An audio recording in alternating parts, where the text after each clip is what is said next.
Welcome as you are coming to the program.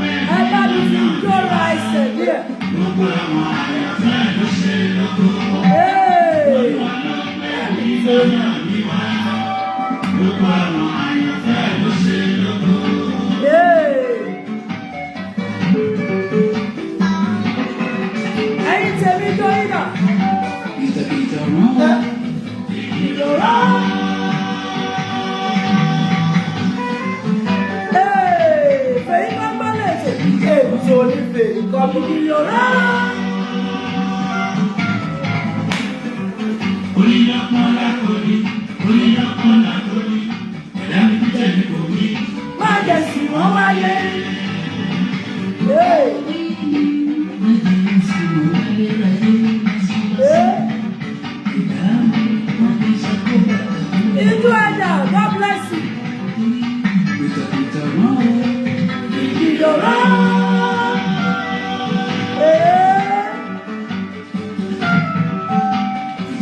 Let me share program here.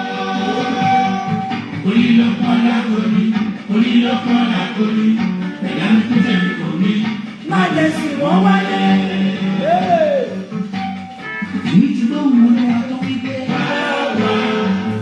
Arákùnrin o, ìyẹn nínú ọgbà yàrá orúkọ ẹ̀kọ́ sì máa ń kọrin. Arákùnrin o, ìyẹn nínú ọgbà yàrá.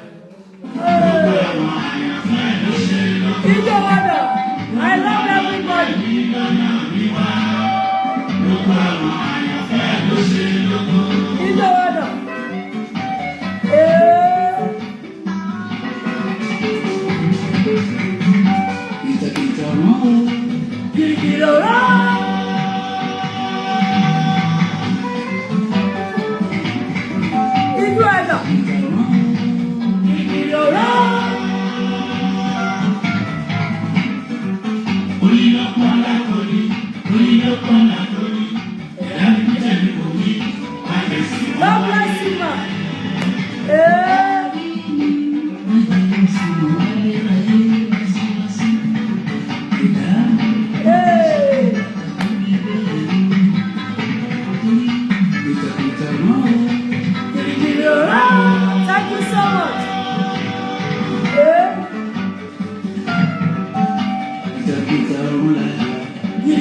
gbẹ́nu yẹn ṣòfò ojú ẹ̀dá.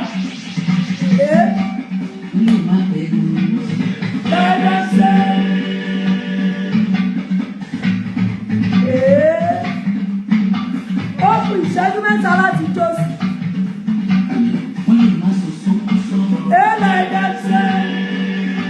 Okay.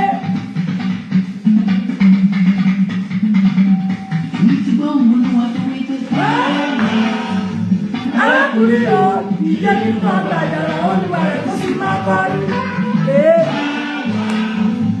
Arákùnrin o, ìjẹ́ nínú ọgbà àjàrà olúwa rẹ̀ tó sì máa kọrin. Come on.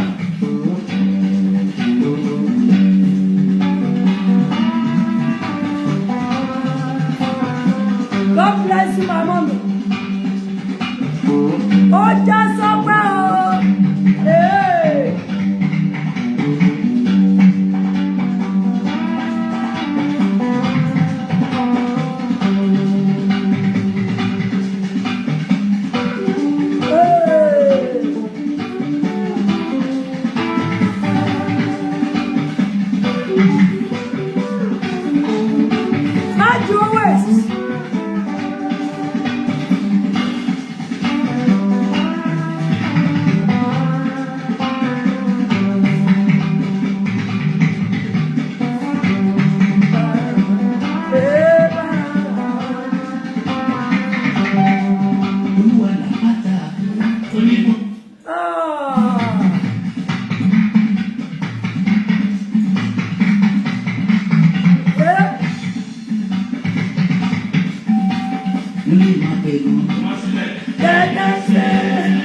Thank you.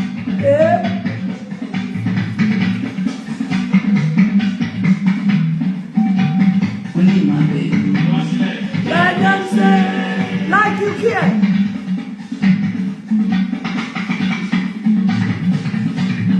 Hey, man, mama, yo. Yeah, but I like you. Let them say.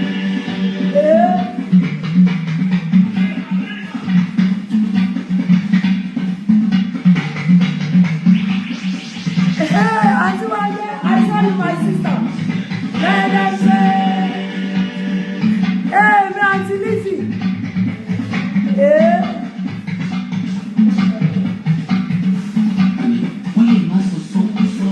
let them say,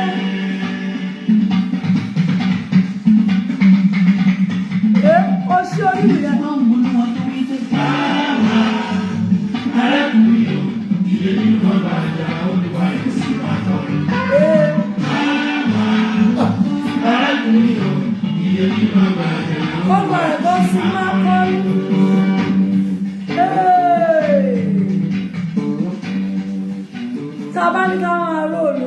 So we keep rolling it. We will roll it like rolling dollars is 7 p.m. We give it time to be rolling it little by little. The day to roll it like a rolling dollar is loaded. The day we will roll it together is loaded. Hey, so No, I was sweating. I was sweating. I was so beautiful, so handsome. Tí wọ́n mọ yọ Ọlọ́run, tí wọ́n mọ Ọlọ́run wà, tí wọ́n mọ yọ Ọlọ́run, táwọn orí Ọlọ́run. Àwọn tó mọ̀ páyé wà tí wọ́n dẹ̀ fẹ́ káyé kọ́ wọn lọ́gbọ́n. Àwọn ni fèyí kọ́ gbọ́n àfi. Tó bá jẹ́ lóòótọ́ lẹ fẹ́ràn mi. Ibi tẹ́ wà, everybody kan sọ pé let them say. Ó jẹ́, abẹ́ ìtọ́pà. Láàrin ìṣẹ́jú mélòó tọ́pà. Only the Friday, Abby. Today's Friday. So the week is fast to run out. We can't just kill ourselves. We got to enjoy ourselves.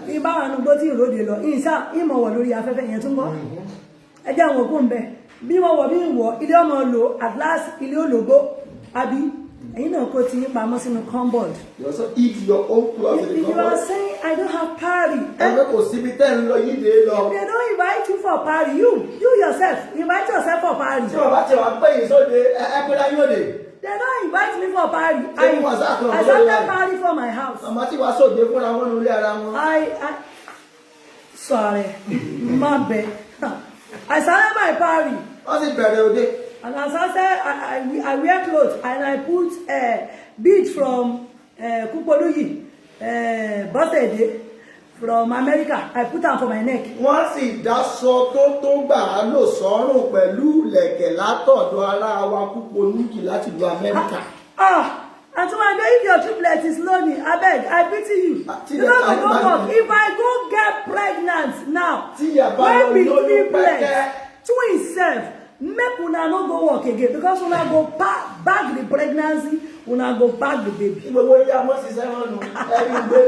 See, let them say, carry your clothes, put them for your body. I don't feel kill myself. But I say I'm gonna shop, I go shop now. I will shop until I see. Why go come they think for who? Buhari don't kill himself. As soon as they shout, say make Buhari go, make you waka go. Because of that, say he carry his palm, Ghana must go. Not carry him. I don't come kill myself. One of my mom said we are ready. You better una be ready, because I don't go die young and you know good to say make your pikin get a lady come for where you dey. So make una package una self very well. If I get belle, America, 2 months. London, all the country where I have safe for my family. I go there till the 9 months go reach. I go come land for mommy one day or like day for house. I go give birth for there. I go feed the pikin grow before I come out. Because this my hand, I don't take carry anything. Now my life is short and bad. Hallelujah. Some people call them frank. Why would not they frank? You don't laugh yesterday. You don't laugh day before yesterday. People come back themselves, back their property for their domot. They can't put themselves for your face. Who offend you? Who you offend? I beg, make una no come for my wedding, church wedding. Make una no come for my church wedding for people with people so. No, not be sin lolly oko. Me self they won't carry me for church. Yeah, don't be too bad. They never finish my wedding. Una don't forget. Say apostle don't carry me go altar. You never carry me go altar. If you come there think and people come pack themselves, build mansion for your face, where everything comes skills. You can't wear dress and you can't package everything. You can't stand for front. You they talk say, just going to your sister. I go tell security to make them bundle you. Go back to London. Oh no, you're waiting for Facebook. I never ready for now. I don't I the back small. Oh yeah, make una walk like that yo. Una never do wedding. Ask me why. Una never see me love for altar now. Now for corner, una they take me. Una steal me, una never marry me. Una steal.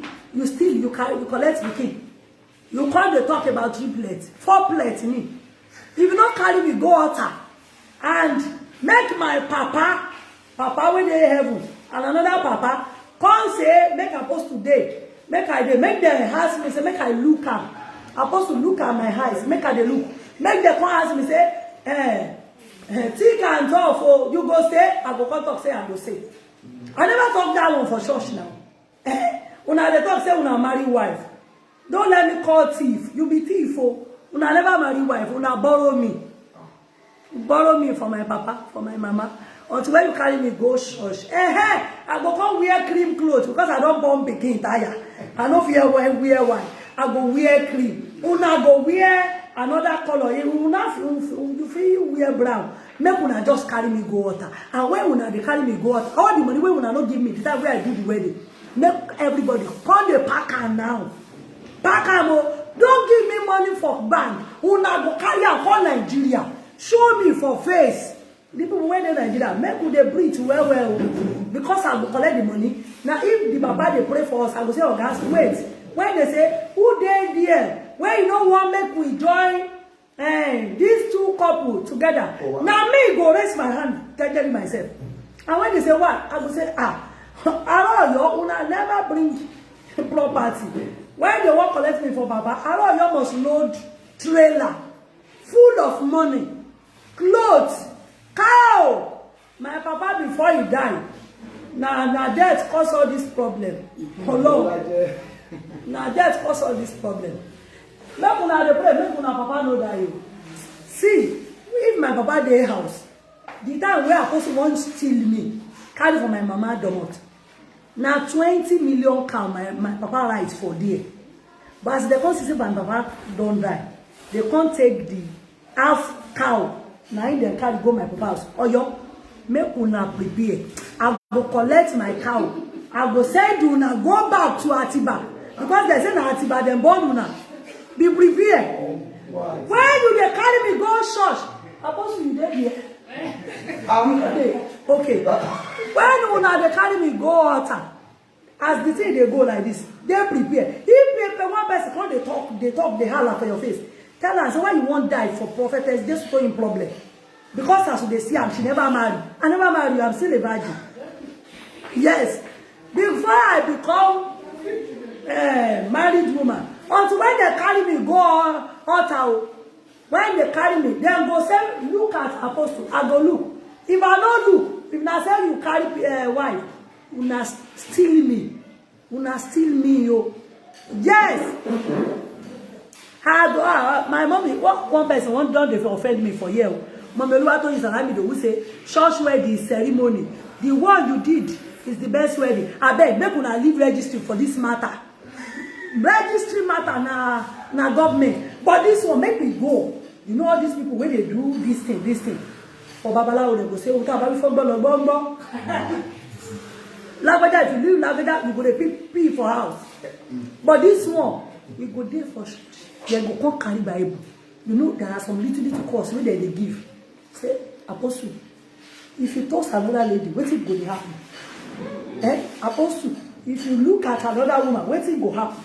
Now for there, they go tell us, say in the name of the Father, if you look at another person, now eyes go to shake.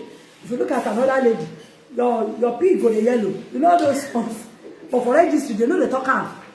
They know they talk calm. Make we go for church. Make them go carry Bible. Now the worst part of it is that they go come carry Bible, give her. You know where in carry Bible, they don't seal them forever. Any lady will say in see her like this. Now go it her. Yes. They are this thing go come out. The bag go come out. Una think say I know what they do. They put, if you go registry, now that one a primary election. If you go do engagement, secondary election, final university election, is the time when una go church, carry Bible, make una. I go bring pastor way in cap, big. When the pastor go they talk, you know what they call, fire. So anybody where they online, when see the things they are supposed to come, pack your load, make you go find one brother mechanic. Follow this man where be apostle. I don't use and finish. If you carry am now, empty body you can. Because me, the intestine, the liver, the kidney, everything I don't pack am, put for my belly. The thing where una think say we go cease, I don't cease and take. Now me, they control the thing. So if you don't want lose, leave am for me. Forget to, they just they dress like small boy. No be small boy. I don't use and tire. I love you. Now, but you can't ballet too. Hey, don't you not more. Le pami ale by first by fire ale saying Buhari oladi. Every Buhari le bi o se lo gba etan niyen. Ti eni pe ko jeun asiko ko mo mi asiko. Ile para mi o. Wá ẹgbẹ́ kíní wá mo ti sọ tọ̀ sẹ́yìn náà mo sì mọ́ ń bínú nìyẹn wọ́n mọ̀ ní Jésù tó yìnde nígbà tí ń bà dé kí ta ni ó wà dé ẹgbọ́ ẹ̀yin tèmi sẹ́ láìkí píjì ní ìmọ̀ dáadáa mo ṣẹ̀ṣẹ̀ ń kọ́ ni ìmọ̀ dáadáa ó ga ẹ bá ń gbó mi kí n mọ mi ọ̀rọ̀ tó wà lẹ́yìn gbó mi Ah, ogbomi ayara Ìbàdàn kó mi ránṣẹ́. Omi ti tán lé o. Ayara Ìbàdàn sa wa ńbẹ̀. Abako àti Ìbà, ẹ mú mi àti Ìbà wá tí mi ò ní bàjẹ́. Ó lè ní settlement nsàlẹ̀. Ẹ bá ẹ kó mi ránṣẹ́. Ayara Ọ̀yọ́. Yeah. Wọ́n ní do and jeje. Make I no carry everything when they for apostle for my body. I don't do that one, tete. Psalm 21, Psalm 22, Psalm 23, Psalm 24. I you share me. Carry your own too. You dey talk say apostle don't prophetess don't do everything. You too. Go pack everything, put for your pocket. You know, one thing happened last week. They come, they talk, say some ladies, they come, they fight. How do they do bebo? But that day I do bebo. Now I can't come out. Can't go check. Wait till they happen where all ladies come back. I don't know, say that because of one man to now they won't die. And the woman called the house and say, leave my husband. I said, you stupid. How do they do like this? Say, now you get this man. I say, yes. Now you, I asked again, say, madam, you they shout. I say, I don't shout.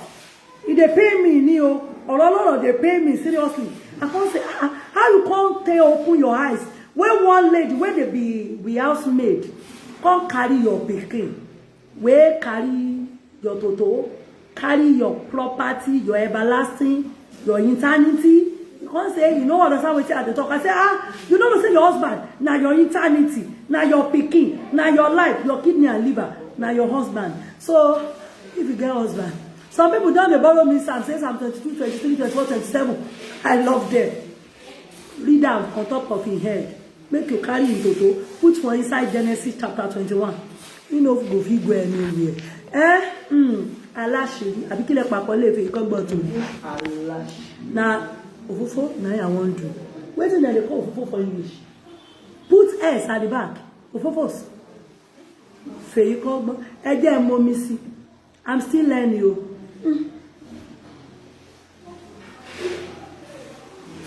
I beg. People when no they drink water, make una go get bowl for your go get bowl for the back of your eyes. I don't hear now. They say if you don't drink 10 liters of water in a day, COVID-19 is real. So make everybody they drink water. The best vaccine for COVID-19 is water now. Make we they drink. Make I offer una drink some of. You know if you drink this kind of thing, you know you be rich person. Me, I see there for Jesus' backyard. The beggar make a carry money come. If they get, say waiting there for inside my water. Now water, no be wine, no be dry gin. Make I gossip small. What will they do today though? Eat and sing alone. Fèyí kọ́gbọ́n lẹ́tọ̀. Ètò ní Fèyí kọ́gbọ́n. Ẹ̀yin tèmi ẹ jẹ́ kí n sọ̀kalẹ̀ lórí ètò pidgin tí mo wà. Ẹ já lọ sábàlá ìbò mìíràn. Ó gbé ẹ̀yin tèmi l'Amẹ́ríkà, ní London, ní South Africa, Dubai, àti bẹ́ẹ̀ bẹ́ẹ̀ lọ. Mọ́mọ́ kí yín o. Ẹ wò wọ́n ní labalábá kan tí ń fò ní ìsìn labalábá oríire ni yóò bà lé ọ. Ẹ kúkú sàmì. Àní labalábá oríire ó bà lé ọ. Ẹ mọ̀ pa lábá gbogbo labalábá kọ́lẹ̀ ẹ mọ̀ pa. Ẹ bá ti rí èèyàn kan tó bọ̀ sọ tápà rẹ̀ ga báyìí tó ga báyìí ó ṣeéṣe kó lówó lọ́wọ́. Ẹ mọ̀ fa aṣọ ẹ̀ ṣe yẹ̀yẹ́. Ká tó tẹ̀síwájú nínú èyí kọ́bọ̀ tó ní. Mi ní ṣaláì dúpẹ́ lọ́wọ́ my wonderful dearly sister. Mo máa tẹ́ ká dear sister. Kúpolúyì Abọ́sẹ̀dé Kúpolúyì Adesanya, all the way from America. Láti orílẹ̀-èdè America. This bead was made by her. Ẹ̀ṣọ́ ọrùn àti tẹ́tí àwọn ló ṣe. Kí ló ní kí mo mí sí òyìnbó gan bẹ́ẹ̀ sọ́mọ òyìnbó ni mèrè ni. Ǹjẹ́ a lọ sí ìlúria? Gbogbo yín kí wà lórí YouTube, yín ìwò lórí YouTube lónìí. Ṣé rí bí a wà nẹ́tíwọ̀kì rẹ̀ á gbé YouTube? Yẹ́n mi rí ní máa mánéjì rẹ̀ bẹ́yìn mo mi sí ká bá parí. Á dáa kò yín. Ṣé rí ẹ̀yẹ tí kí mo lò àtẹ̀gbọ́ ọrùn? Kúpolúyì bọ́sẹ̀ ló ṣe é. Ilé-iṣẹ́ ló ti ṣe. Ẹnìkan ìka ni mo ti ra léèsì, èyí ṣe léèsì kí mo fi ṣe wedding rèé ni. Kọ́ tó ló wá yẹn kiri orí láì, mọ́ wà kiri orí láì. Ọ lè rí mọ́. Ọlọ́run, ọ lè rí mọ́. Èmi nìkan náà ṣe fún lọ́dún. Àbí ìrì, gbogbo yín kì í fẹ́ ṣe wedding kú ìmúra. Ìyá ká fẹ́ sí fọ́mọ rí ikú ìmúra. Àjèrè ọmọ. Ọ̀rọ̀ àgbọmọ lọ́ọ̀rí a o. ìra pẹ̀lẹ̀kẹ́ mọ́yà abala tí mo wà ibi ọgbọ̀n ṣẹ́jú pé nínú fún mi láti máa ṣe gbogbo ẹ̀yin ti Ireland gbogbo ẹ̀yin ti Manchester ẹ ṣé o ẹ̀gbọ́n mi tó wá láti Manchester lọ́sàn-án yìí ẹ ṣé I appreciate all the gifts I appreciate everything your time the way you take care of me and the gifts ẹ ṣé púpọ̀ ojú ò ní tì yín kò dẹ̀ ní ti ọmọ yín kò ní ti ọkọ yín ọ̀rẹ́ wọn náà ẹ ṣé gbogbo ẹ̀yin ti Amẹ́ríkà tẹ́ ojú lánàá ẹ ṣé gbogbo ẹ̀yin ti London ẹ ṣé gbogbo ẹ̀yin ti Ghana ẹ ṣé tí máa máa dárúkọ tẹ ó tún wọ ìsinmi ó sọ pé mọ́mí fẹ́ràn ìlú kan kò fẹ́ràn ìlú kan gbogbo ìlú mo fẹ́ràn ẹ mọ́ tún wáyàn kiri lórí Google I love everybody I love everybody tell me you love me back don't deceive me o some people will say we love you abori kendi we love you abemu gogoro if you be me you are doing yourself love me seriously I love everybody. Feyikogbon to ni a pè ní aláṣírí mi. So this Feyikogbon is titled My Confidence. Aláṣírí. My confidence. Ṣaláṣírí wà. Do we still have a confidence? Ṣáwọn kan wà tá lè fàṣírí sí lọ́wọ́. Do we still have some people we can keep our secrets with? Ṣó yẹ ká láláṣírí. Are we even supposed to have a confidence? Ṣó tọ́ sọmọ lọ́wọ́. Is it worthy of a Christian to have a confidence? Láàárín ìyá àti ọmọ. Okay? Among the mother and the children. Ṣáà lè choose ẹnikẹ́ni bí aláṣírí. And we choose anyone as a confidant. Láàárín ọkọ àti ìyàwó ṣé aláṣírí lè wà nínú. Can husband and wife be confident to each other? Àṣírí. Secret. Kí là ń pè bẹ́ẹ̀ gan? What is secret? Ohun tó ṣẹlẹ̀ tí a fẹ́ kó wọ́n síta tá a fi pamọ́ gẹ́gẹ́ bí ohun tí ó jẹ́ ohun ìkọ̀kọ̀. An event that we decide not to make public of but to make personal. Gbogbo èyí kí mi lọ́ọ̀fù mi ni mo lọ́ọ̀fù yín gangan. Aláṣírí. My confidence. Ẹ jẹ́ gbàdúrà. Let us pray. Ọlọ́run wa gbé ọrẹ tó pẹ́yìn ní Ọlọ́run. Thank you, Lord. Ayìn wa dá gbogbo ọlá padà sọ́dọ̀. Yes, Lord. Ọlọ́run gba ọpẹ́ wa. Amen. A tún ti dé bá a ṣe máa ń dé lórí ètò Fèyíkọ́gbọ́n lónìí. Ọlọ́run jẹ́ ayọ̀. Amen. Jẹ́rìí ara rẹ̀. Má jẹ́ ń ṣe sọ. Má jẹ́ ń ṣe lẹ̀tẹ̀. Má jẹ́ ń ṣe rí. Àwọn tó ní ìtàn òní Olúwa dáwọ́lé wọn. Ogun má jẹ́ ó dìde sí wọn mọ́. Ogun tó ti ṣẹ́ máa ń wọn jó ṣẹ́wọlẹ̀. Ìjọba ọ̀hún àpáàdì pa ẹnu rẹ mọ́. Tí a ó fi parí ẹ̀ ò gbọ́dọ̀ ju wa lọ́wọ́. Adúpẹ́ torí kò ti gbọ́. Jésù Olúwa wa. Fèyíkọ́gbọ́n lètò. Ètò ní Fèyíkọ́gbọ́n. Aláṣírí. Confident. Ẹ jọ̀ọ́ ẹ lè máa gbọ́ wuyewuye àwọn èèyàn ẹjọ́ àwọn èèyàn tàbí kẹ́ máa gbọ́ àwọn nǹkan kan. Ẹ má wo bẹ̀ èmi tẹ́ ń bá sọ̀rọ̀ ní kẹ́ ẹ gbọ́. Maybe listening to hear some side distractions. Oziofu, Father, I love you. Fèyíkọ́gbọ́n lètò. Ètò ní Fèyíkọ́gbọ́n. Ẹ má máa ẹ̀mí. Yọ ọ̀tàn. Tàtàná tún gbé wá. Mo yè. Wọ́n ní tí àgbọ̀nrín bá sín ọjọ́ ọkú tí Jésù tó yìn bá sín ọjọ́ ọkú ẹ̀ ló yẹ. Yóò dára fún wa. Aláṣírí. Confident. Mo fẹ́ sọ̀rọ̀ arábìnrin méje kan. I want to share the tales of two sisters. Sọkọ-tìyàwó. And another couple. Ó jẹ́ mẹ́ta, aago márùn-ún gẹ́gẹ́ la gbọ́dọ̀ kó lórí ètò. Making 3 different events. Ẹ jẹ́ kọ́kọ́ sọ lórí obìnrin àkọ́kọ́. So let's talk about the first sister. Arábìnrin méjì tí wọ́n jọ dàpọ̀ ní àdúgbò kan náà. There are two sisters that grew up together in the same neighborhood. Wọ́n jọ ń ṣiṣẹ́ kan náà. And they are working in the same place. Akíkanjú ni àwọn méjèèjì. They are both hardworking. Ṣùgbọ́n But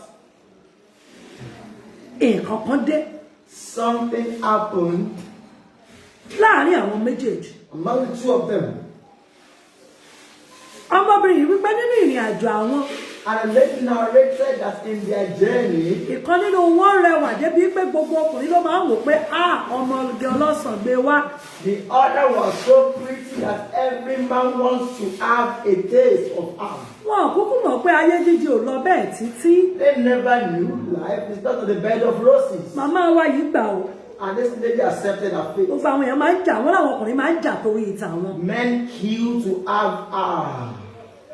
Láìpẹ́ láì jìnà. Without longing matter. Wọ́n rìnrìn àjò yẹn. They went embarked on the journey. Ọmọkùnrin yìí fi ayé àti ọ̀run ó fi búra fún wọn. And this man promised her heaven and earth then. Ìwọ lẹ̀mí mi, ìwọ láyé mi, ìwọ ni báyìí báyìí àti báyìí báyìí You are my all in all. Bí ìṣe àtiwà àwọn ọkùnrin ti rí. Just like the acts of men. Ọmọbìnrin yìí ó fi ara rẹ̀ sílẹ̀. So the lady submitted herself. Ó wò pé òkè níbura wa jẹ náà àmọ́ fẹ́ra wa ni. And she was okay, let me give this a trial. Ó dẹ̀ gbà. And she accepted the proposal. Nínú ìrìn àjò yìí. In the journey. Ó dọ̀rọ̀ à ń ṣẹ́yìn. So they started aborting. Wọ́n ṣẹ́ ìkíní. She aborted the first one. Wọ́n ṣẹ́ ìkejì. She aborted the second. Ìkẹta àti ìkẹrin. The third and the fourth baby was aborted. Lẹ́lẹ̀ ìkẹrin. At the fourth instance, wọ́n ti parí iléèwé. She has graduated from school. Ṣùgbọ́n nígbà tí ó di ẹlẹ́ẹ̀kẹrin. But when she went about the fourth baby, ó wá di wípé it got to a stage that ilé ọmọ yẹn ní ìfarapa. the fallopian tube was wounded. Ọkùnrin yìí àti obìnrin yìí ni wọ́n jọ mọ̀ nípa rẹ̀. So it was only the man and the sister then that knew about it. Nínú ìrìn àjò yìí wọ́n tẹ̀léra wọn gẹ́gẹ́ bí tọkọ-tìyàwó. In the journey they kept following each other as man and woman. Ọmọbìnrin yìí pẹpẹ ṣèlérí fún mi pẹ́nikẹ́ni ò ní mọ àṣírí yìí. So the lady walked up to the man and said, "Promise me no one will know about this evil secret." Ṣèlérí fún mi wípé ẹ̀dá alààyè kò ní gbọ́ lẹ́nu rẹ̀. Promise me no one will ever hear about this predicament of Ó man. ṣèlérí ó tún fira rẹ̀ búra gan. And the man promised and made a vow. Nígbà tó di àkókò kí wọ́n fẹ́ra wọn sílé. When it was time for them to be legally married. Ó kúkú bá ṣègbéyàwó. Yeah, he got married with her. Ó dẹ̀ fi ilẹ̀ sí ìlú tí gbogbo wa mọ̀ tá a pè ní Ṣakí. And left her in a town called Shaki. Ó bá tiẹ̀ lọ. Went his own way. Nínú ìrìn àjò bí bó ṣe bá tiẹ̀ lọ yìí. And the journey of the one Ó lóun fẹ́ lọ rajà. So I had to go and buy. Arábìnrin wípé òun dúró dé. The lady waited for him to come back from the business trip. Nígbà tó di ọdún kẹrin. After the 4th year of waiting. Ó lóun ò ṣe mọ́.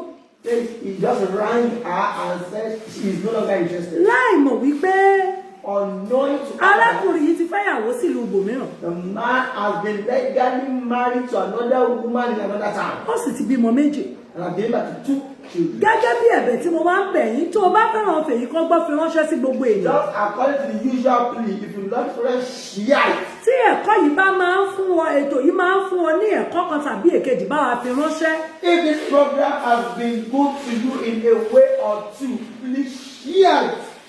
Bí eré bí àwàdà obìnrin yìí gbọ́.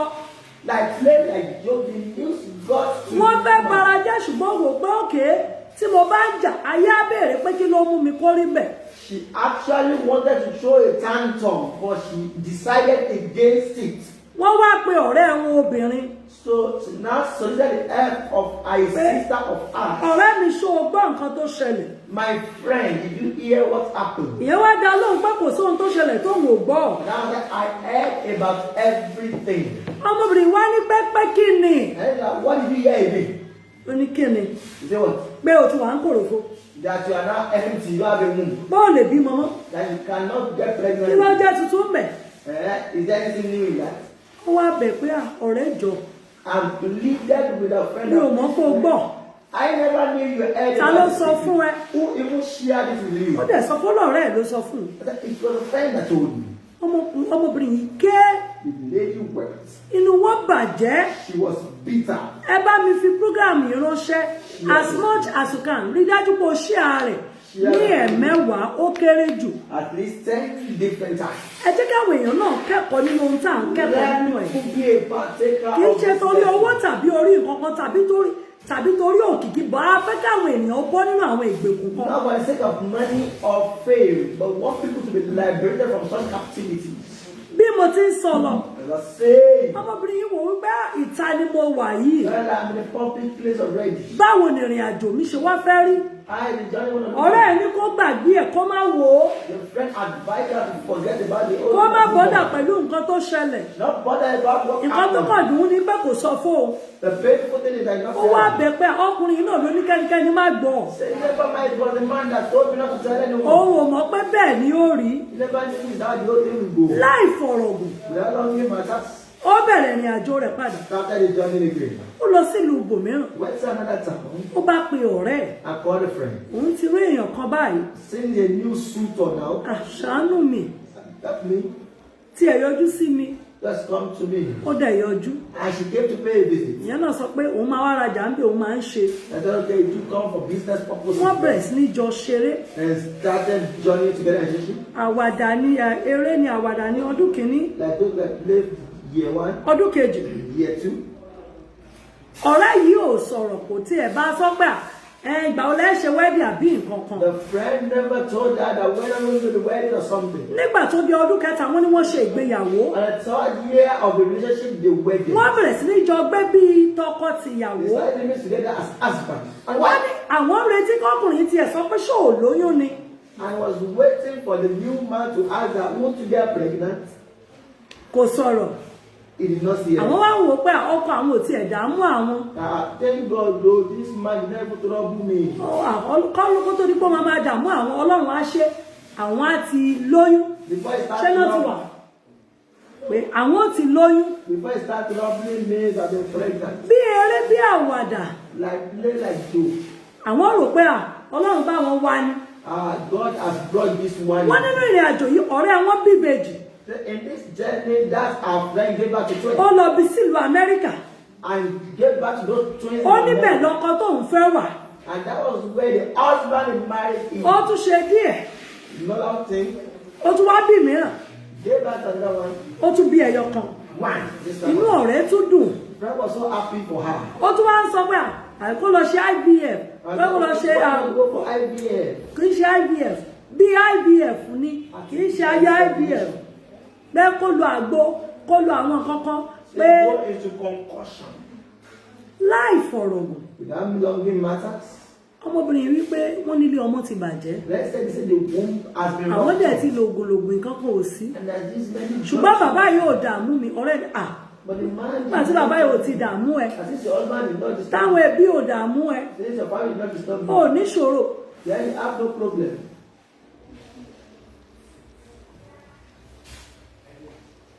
Má dààmú ara rẹ.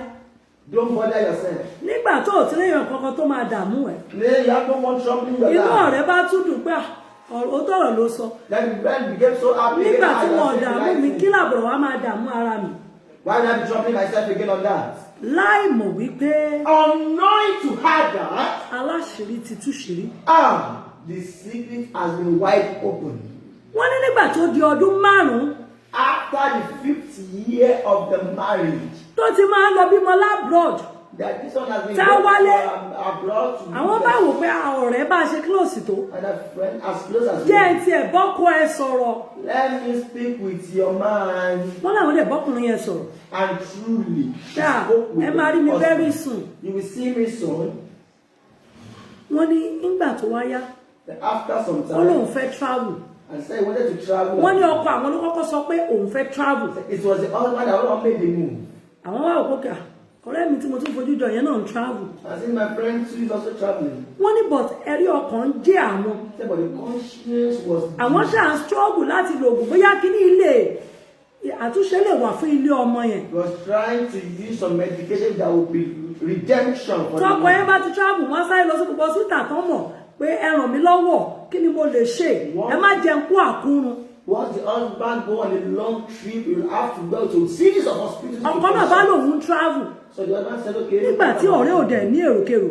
When the friend had no. Kò pẹ́ lọ̀rẹ́ náà bá ní òun ń lọ. So the friend said, I'm also traveling. Ọ̀rẹ́ bá ní kò ń tó dé átóṣù mẹ́fà But the friend said, before I Torí òun fẹ́ ṣiṣẹ́ ń bẹ̀. because I was work there. ló bá lọ. So he traveled. Nígbà tí Ọlọ́run máa gbéṣe ẹ̀dé, When God will do his wonder, ọmọ rẹ̀ wá ṣàìsàn. that the friend of the son of the friend became sick. Wọ́n tọ́jú ẹ̀ nílùú òyìnbó. They treated the boy abroad. Wọ́n ní kò sùn. He was still not well. Wọ́n wá gbé wá sí orílẹ̀-èdè. They brought him to Nigeria. Wọ́n wá ní dandan o. And they said by force. Àfi tí bàbá ọmọ bá wá gbé ẹbọ. As if the father of the child can call. Pé tí bàbá ọmọ ò bá gbé ẹbọ. Else. Ìfun ọmọ yẹn tó rà ló máa pa. The intestine that is decaying will kill that boy. Torí wọ́n ní ara ọmọ yẹn ti ń ṣí mọ́lẹ̀. Because the boy's body is fast decaying. Ọ̀rẹ́ bá tún sá pé kó yá pé màá pé dádì pé wọ́n àwọn bò ó fẹ́ dé. Call daddy for this sacrifice. Say daddy will soon come. Wọ́n ní ọkọ àwọn tó lọ máa dé lọ́jọ́ wà ní òbádé àwọn bá tún pè pé lágbájá ní problem àsìkò yìí ló nídìí wá àsìkò yìí ló ṣe kíní kan wọ́n ló bá sọ fún wọn pé kó gbàdúrà ni ó máa gba àwọn ti travel so. And even started soliciting for help from her own husband to be of help to friend's child. Wọ́n ní ọkọ àwọn land ní airport. And the husband truly landed at the airport. Ó dẹ̀ pé ọ̀rẹ́ àwọn pé ibi báyìí ló wà ibi báyìí ló wà ta ló máa mú un débi tó wà. I was calling our friend that okay this is where I am, my location, who will take you to ẹ mọ̀ pé tí èèyàn méjì bá jókòó tira wọn tí ẹnìkejì mú fóònù dání tí ẹnìkejì bá jẹ́ni tó smart ó máa rí nǹkan tó ṣẹlẹ̀ lórí fóònù ẹnìkejì. You know that you can sit side by side with someone and be able to decode who the person is speaking to. Wọ́n wá rí wípé nígbà tí mẹ́sẹ̀jì yẹn wọlé wọ́n ní píṣọ̀ ọkọ àwọn làwọn wò tó ń gbé mẹ́sẹ̀jì wọlé. And the only thing she could discover was that a message came to the àwọn wá rò lọ́kàn àwọn pé àbó jọra ni. That could be a striking resemblance. Wọ́n ní kò ṣàǹṣà àwọn bá kàn. But she was. Àwọn dẹ̀ pé nọ́mbà ọkọ àwọn.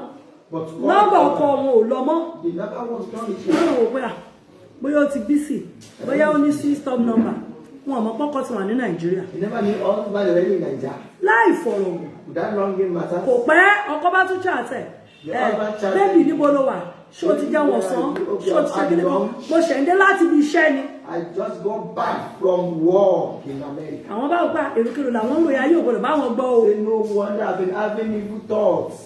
Bí ọ̀rẹ́ ṣe wá ní káwọn máa lọlé káwọn máa lọ sinmi dẹ̀ wọ́n ní àwọn làwọn ò lè fi ẹlẹ̀ sí bíbá àwọn máa dúró tẹ nígbà tí ò ṣe yàn pé àkọ́ máa wọ orí pé àbúrò òun ti ń bọ̀ wọ́n láwọn dẹ̀ máa búrò ẹ̀ àwọn bá lókè jẹ́ káwọn lọ change aṣọ àwọn káwọn mówó káwọn máa bọ̀ bí wọ́n ti ń jáde nínú ilé yẹn báyìí. As he was exiting the house. Wọ́n ní bẹ́ẹ̀ làwọn rí àbúrò ọkọ àwọn. So he saw the in-law. Àti ìyá ọkọ àwọn. And the mother-in-law, sister-in-law. Àwọn wá wò pé níbo ló ń lọ. And like, where are they going? Àwọn wá dodge. Dodge them. Sọ́dọ̀ alátẹ̀gbẹ́ ilé yẹn. To a petty trader beside the house. Wọ́n ní kò pẹ́ náà làwọn wá rí ọkọ àwọn. Not quite long. Ló sọ̀kalẹ̀. Who dropped from the car. Ló bá wọlé. Enter the house, she exited. Àwọn bá wò pé ṣé lágbájá rè àbí tàmẹ̀lù. Ṣé lágbájá rè àbí tàmẹ̀lù. Wọ́n láwọn ò lè mú mọ́ra mú. They couldn't hold it again. Àwọn bá jáwọ́ bẹ̀. I just entered out of fury anger. Lágbájá ṣé wọ́n wà ní Nàìjíríà ni. Daddy wa, are you in Nigeria? Wọ́n ní bó ṣe bí àwọn lè kí ni wọ́n wá ń bí. And I said, what are you looking for? So òun ṣoògùn. So you are diabolical. Wọ́n ní àwọn abẹ́rẹ́ pé ṣe báwọn sọ fẹ́ pé ọmọ àrí àwọn ó ní problem ó ní báyìí báyìí. But I told the son of. Wọ́n láwọn abẹ́rẹ́ lọ́wọ́ ọ̀rẹ́ àwọn pé ibo ni wọ́n àti ọkọ mi ti jọ rìn pàdé tẹ́ fi débí. Where did you know my husband? Wọ́n ló sọ pé ọkọ wa ni kì í ṣọkọ ẹ̀. I said, it's not just your husband, it's our husband. Báwọn ṣe faint rí. She fainted. Wọ́n ní wọ́n ṣàgbá wọn ṣàbára wọn lẹ́gbẹ̀ẹ́ mọ́tò. Wọ́n pààkì síwájú ilé. Wọ́n ní káwọn tó wí káwọn tó fọ̀. Without longing matters. Àti ìyá àtọmọ Both the mother. àti babaláwo àti everybody àtọkọ àwọn ò rí nígbà táwọn fi máa jí. The sister-in-law, they saw no one again after she was resuscitated back to life. Wọ́n nígbà táwọn fi máa padà délé. By that she got back home. Kò sí ẹrù ọkùnrin yẹn kankan mọ́ nínú ilé. The man has packed all his properties out of her house. Àṣà ilé tí wọ́n ń kọ́. So the house they were building as a project.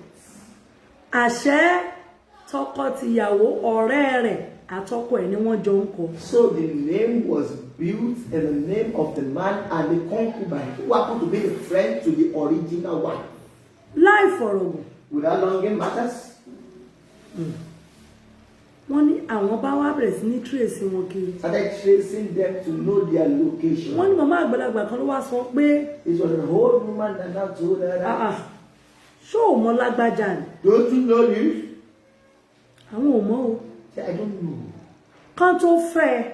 That before they married you. Lọ́mọkùnrin àtọmọbìnrin tí máa ń wá bí. The man and that your friend used to come here. Wọ́n níbẹ̀ làwọn tó wá wò pé ọkọ àwọn. As like the husband. Àtọmọbìnrin wá bí. And this woman do come here. Màmá ìwà ni ìwọ kọ́ ni lágbájá ni. Are you not this? Bẹ́ẹ̀ ni tó ń tajà níbi báyìí ní Ṣakí wọ́n làwọn bá ní bẹ́ẹ̀ ni. Let's in Ṣakí say yes. Òpònú ni ẹ̀. You are a fool. Pé wọ́n ti bà ayé ẹ̀ jẹ́ láti ìgbà tó ti wà ní yunifásitì. That you have destroyed her life since when university days. Wọ́n làwọn wá ní lọ́nà wo. And like, how? Wọ́n ní màmá ẹ̀ bá ní káwọn jókòó. Sit. Ṣó o lámùmọ́ra? Can you hold things? Àwọn sọ pé báwo ò tiẹ̀ mú nǹkan kan mọ́ra mọ́ báyìí. You can't even hold things before. Kí ló kù? What is left? Wọ́n sọ fún ẹ pé ò lè bímọ mọ́. You have been told that you can never give birth to a baby. Wọ́n ní wọ́n sọ àwọn dá lóhùn pé bẹ́ẹ̀ ni. And she answered yes. Ta ló kọ́kọ́ mọ ọkùnrin kó o tó mọ̀? Who knew this man before you knew him? Wọ́n láwọn sọ pé àwọn ni àwọn ò mọ̀ bóyá ò mọ̀ rí. Say, I was the first one to know him. I knew nothing about the relationship after that. Ọkùnrin tó fẹ́ arábìnrin tó ṣe oyún kìíní èkejì ẹ̀kẹta ìkẹrin fún. The initial man that married the woman that aborted 4 different pregnancies for her during university days. Níbo ni wọ́n ti pàdé? Where did they? Ṣé wọ́n mọ ọ̀rẹ́ rí náà? He also knows your friend. Gbogbo èyí tẹ́ máa ń ní aláṣìírí. All of you that have confidence. Wọ́n sọ pé ẹni tó bá jábàálẹ̀ mi ló gbọ́dọ̀ fẹ́ mi. I've said the person that is flowered me must be the one that will marry. Wọ́n lẹ́ni tó bá kọ́kọ́ bá mi sùn láyé tí má ti bí máa kọ́ bí ọ̀rọ̀ bẹ̀rẹ̀ ni. They say the family that is flowered me once I conceive of my first child, wealth as. Wọ́n ní àti má ti lè bí ọmọkùnrin owó mi máa dé. They say once I have a male child, money as. Wọ́n mi wá lọ lé wòlíì kan wọ́n gbàdúrà fún ẹgbẹ́ wọn ní àmà lówó gan o tí mo bá tì mí bá ti ṣọkọ fẹ́. I will be rich if I do not make a mistake. Gbogbo ẹ̀yin ìyá tẹ́ máa ń rojọ́ fọ̀rọ̀ ẹ̀yin. All of you mothers. Ẹ pọkọ jòkó gbogbo àṣírí ayé pápátá lẹ máa ń sọ. You reveal your secrets to them. Ẹ gbọ́ o. Listen. Oyún kìíní tí wọ́n ṣẹ́ kò ṣẹ̀yìn ọ̀rẹ́. The first pregnancy they aborted, the friend wasn't in the know. Oyún kejì tí wọ́n ṣẹ́ kò ṣẹ̀yìn ọ̀rẹ́. The second one, the friend knew about it. Ojú kẹta kò ṣẹ̀yìn ọ̀rẹ́. The third, the friend equally knew about it. Ọ̀rẹ́ ló ń sanwó fún ọkùnrin tó lọ bá sọ̀rọ̀ tó ń fẹ́ tó fún lóyún ìkíní èkejì ẹ̀kẹta ìkẹrin. Ọ̀rẹ́ ló ń san owó fún lóyún kí wọ́n ṣe. Ọ̀rẹ́ ló ń sanwó ẹ̀. Ọ̀rẹ́ ló ń sanwó hospital. It was that friend that connected the man with the lady during university days. That same friend collided and paid money to be aborting every pregnancies in the hospital. Ọ̀rẹ́ tí wọ́n jọ bẹ̀rẹ̀ láti secondary school yìí. Friendship that has dated back. Gbogbo èyí tẹ́ ń wò mí ẹ̀ ní sọ̀rọ̀ yín fúnka ènìyàn. Àmín o Jésù. Gbogbo ìkà tẹ́ ẹ yàn láláṣìírí Ọlọ́run á pín yín níyà pẹ̀lú. And if you get confidence in your way, there shall be a separation. Àṣẹ contract job lọkùnrin yẹn wá ṣe. So the man came on a contract basis. Wọ́n wá bí léèrè màmá yẹn wá sọ fún wípé ẹjọ́ lọ́bì kan lọ́jọ́ sí. You both went to a place sometime. Nígbà tó kù díẹ̀ kẹ́ ẹ graduate. When it was the ní secondary school. Graduating in the Wọ́n sọ̀rọ̀ fún ọ nǹkan báyìí ló sọ. And they told you something and you Yeah. said this in response. Wọ́n kàn gbàdúrà fún wa ni wọ́n sọ wípé tí mo bá ti lọ́kọ tí má bímọ kíní èkejì tí má máa bí kẹta pé ògo mi á bú jáde màá ní ọrọ̀ nǹkan tó ń sọ nìyẹn, wọn ò sọ nǹkan kan. They only prayed for us that year, and they told me that once I get married and I have my first, second, and third child, I shall be wealthy and famous. Pé wọ́n kàn tún sọ fún wọn gbà tó o bá lè ṣe tó o bá bí ọkùnrin lẹ́lẹ́kẹrin àwọn èèyàn máa lo ṣògùn owó ni. And they even said to the extent that year that if you can have a male child as your fourth born, people will think you did money ritual. Ó ní nínú ìrìn àjò yẹn wọ́n dẹ̀ sọ fún un gbà ọ̀rẹ́ yìí pé ọmọ yẹn ń bi àwọn lọ́jọ́ gbà ọ̀rẹ́ ṣé ọ̀rẹ́ ni ẹ́ tó o bá débi tó o lọ má gbàgbé lágbájá o torí o máa ní ọrọ̀ ju lágbájá lọ. And they were saying to her then that, oh ye friend, once you get there, don't forget your friend because you'll be wealthier than her. Wọ́n ní ẹni yẹn wá ń sọ fún ọ̀rẹ́ wọn lọ́jọ́ pé wo má jìnnà sọ́rẹ́ ẹ o ìwọ náà máa lówó pọ̀ tọ́rẹ́ ẹ bá ti bẹ̀rẹ̀ sí ní bímọ tó bẹ̀rẹ̀ sí ní ṣe báyìí ó máa ràn ẹ́ lọ́wọ́. And the person said, do not go far from your friend because you should also be rich. Nevertheless, she will be richer than you. Wọ́n ní màmá yẹn kò sọ àwọn kan fi ṣeré ni àwọn òde padà sọ̀rọ̀ láti gbà yẹn lórí ẹ̀. And we said it then, that was all. Wọn ò mọ̀ pé ọ̀rẹ́ wọn aláṣìírí ka sọ̀pọ̀lọ̀. Never knew that bosom recorded. Ọ̀rẹ́ wọn kò rí kò sùn wọn mọ̀ pé ó ka sọ̀pọ̀lọ̀. That ever sure confidant recorded it. Òun ló ṣe Did it. tí wọ́n fi ṣẹ́ oyún pé òkè tó bá bí kìíní ìkejì kẹta ìkẹrin ògo máa dé òkó tó kúrò ní school. Before leaving school, òun á kúkú bayé ẹ̀ jẹ́. I will destroy her life. Nígbà tó bá ti wá ṣẹ́ oyún mẹ́rẹ̀ẹ̀rin. After aborting 4. Báwo ni ó ṣe jẹ́ èèyàn? How will she now amount to? Nígbà tí ilé ọmọ bá tiẹ̀ wá bàjẹ́. Now when the womb has now damaged. Báwo ló ṣe fẹ́ bímọ mọ́? How will she ever conceive again? Nírìn àjò ọlọ́kọdé náà. Enjoy. Òun ló ń ṣe contract ní bàbá yẹn wà fún òde ti ṣiṣẹ́ tán. Tó fi bá tiẹ̀ lọ.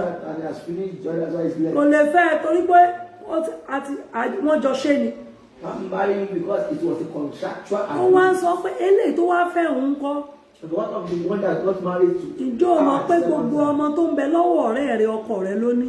Okay, did you know that all the children in the hands of a friend, they are meant for. Wọ́n láwọn sunkún àwọn fẹ́ para àwọn. She wept and she. Ọmọ yẹn wá sọ wípé ó ti wò pókè ọ̀nà wo lòun lè gbà. She said, okay, what way can I do? Tó ò ní fúnra. They are not suspicious. Òun ló ṣe tún gbé ọmọkùnrin yẹn pàdé ẹ̀ pé ìwọ ṣáà lọ máa bá sùn máa yọ́fà lára tiẹ̀ kí n máa bímọ fún ẹ. That was why she packaged it and packaged her with that man. Just be having intercourse with her, we be pregnant for you. Òun ló dẹ̀ ti jẹ́wọ́ fún ọkùnrin wípé wá kò lè bímọ mọ́ láyé o. And the confession has been made to the man that this one has no womb again. Gbogbo ẹ̀yin tẹ́ ẹ ní aláṣìírí. All of you that have secret keepers. Láì fọ̀rọ̀gùn wọ́n padà rí ọkùnrin wọ́n rí ìyàwó. That lovely matter destroyed the man and the woman. Wọ́n ò lè bímọ máa ti mọ̀ yẹn á mọ gbogbo ẹ̀. And we know your history that you cannot conceive. Wọ́n ní ìrònú yẹn mú káwọn yàwó. It was the depression that nearly ran her insane. It's not nearly o. She ran mad for 3 years. And she dealt with insanity for 3 years. Wọ́n lọ́dún mẹ́ta làwọn fi yàwó. And she ran mad for 3 years. Ọdún mẹ́ta làwọn ò fi jẹ́ èèyàn làwọn ò fi lè dúró báwọn èèyàn sọ bí ẹni tó rí ẹ̀ pé. For 3 years she was unconscious of where she was and what she was doing. Ṣùgbọ́n nínú ìrìn àjò yẹn. But in the journey. Wọ́n padà borí. She eventually became an overcomer. Ẹ gbọ́ o. Listen. Ṣé wọ́n padà wá bímọ? Did she eventually give birth? Wọ́n gbé ọmọ oṣù mẹ́ta lọ́wọ́ báyìí. Ẹ wá gbọ́ àṣírí tó wà ń bẹ̀ o. Listen to the secret. Ilé ọmọ ò máa bàjẹ́. So the womb did not destroy. Àṣẹ àti dókítà. So even the doctor. Gbogbo ibi tí ọmọbìnrin ti ń ṣe scan kiri. Everywhere this lady has been going to. Gbogbo ẹ̀ ló ń sọ fún ọ̀rẹ́ yìí. She's telling the friend everything. Kó tó débẹ̀. Before she gets there. Ẹ wo Nàìjíríà burú. Nigerians will attend you. Ṣé rí àwọn hospital kan wà ní Nàìjíríà. There are some hospitals in Nigeria. Tí Ọlọ́run bá tú àṣírí wọn. They God will reveal their inner secrets. Ọ̀pọ̀lọpọ̀ ọmọ ọlọ́mọ ni wọ́n ti bayé ẹ̀ jẹ́. Many lives have been destroyed through them. Wọ́n ní àwọn kan ni wọ́n sọ pé madame nǹkan kò ṣe lé ọmọ ní. Because some people that say nothing is wrong with your womb. Wọ́n ní matron kan ló sọ pé nǹkan kò ṣe lé ọmọ yín. The major that nothing is wrong with your womb. Pẹ̀lú ilé ọmọ tí mo tẹ̀ yìí pẹ̀lú ohun tí mo rí nǹkan kò ṣe. With the test we carried out on you, we are okay.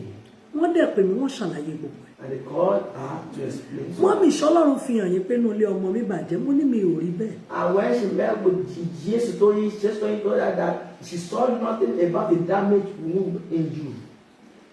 Ọmọbìnrin yẹn wá ní wípé And they said, kí wọ́n lọ dán wò níta. you should go and try it outside.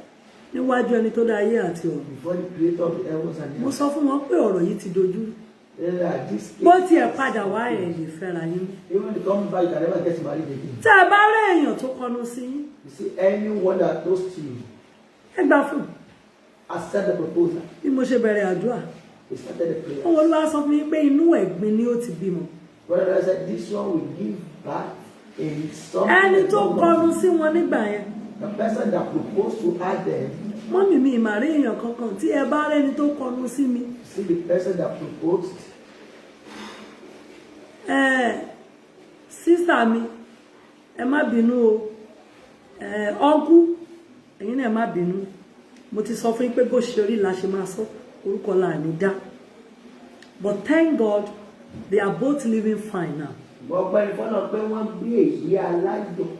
Wọ́n ní arákùnrin yìí, Say the man òun náà wà ní ibi tí wọ́n ti lọ wò wọ́n nígbà tí wọ́n yí lórí. is also in the psychiatric place where they were treating Bí her. ìgbà tán máa rán níṣẹ́ pé báwa ra oúnjẹ ládùúgbò, báwa ra kinní kan fún wọn, báwa ra gbá So fún he wọn. was like an errand boy.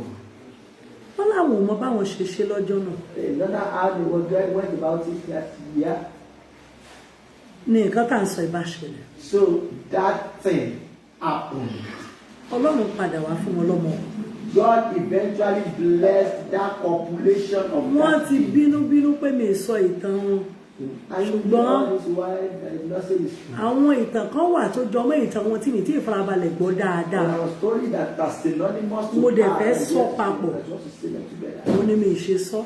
That's why Àti she pé mo said, fẹ́ kọ́mọ yẹn kó ṣe díẹ̀. Mo ti sọ ẹ̀rí wọn rí nígbà kan pé ẹ̀yin tẹ́ bá rántí dáadáa pé